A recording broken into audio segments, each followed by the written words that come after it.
Quand elle n'était qu'une enfant, son père la battait sans cesse malgré les supplications de sa mère. Elle devait supporter les abus sexuels de son frère. Elle portait ses deux lourds secrets.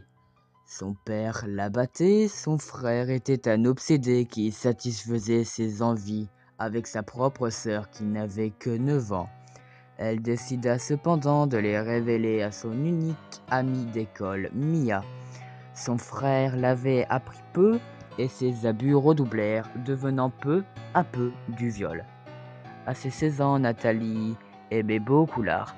Tout se passait bien à part le fait que ses professeurs devaient lui rappeler sans cesse de travailler plus, encore plus, toujours plus, jusqu'à ce que l'un d'entre eux découvrit que Nathalie dessinait des gens morts et tout ça.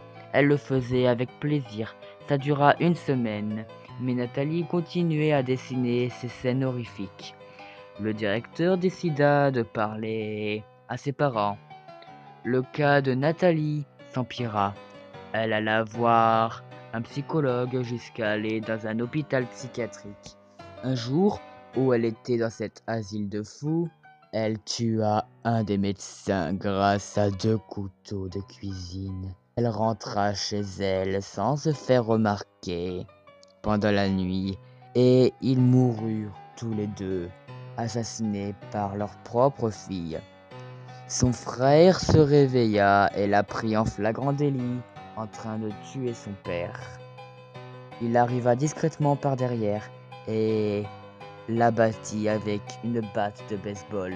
Mais elle se releva et l'attacha au mur sans effort. Elle prit un ciseau, s'amusant à lui découper quelques parties de son corps. Il lui suppliait d'arrêter en criant, la traitant de tous les noms qui lui passaient par la tête, etc. Il n'eut pas le temps de crier. Nathalie, arrête!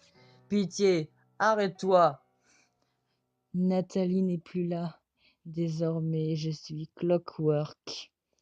Les flics retrouvèrent 2 cadavres poignardés, un troisième découpé avec un marteau dans le cœur.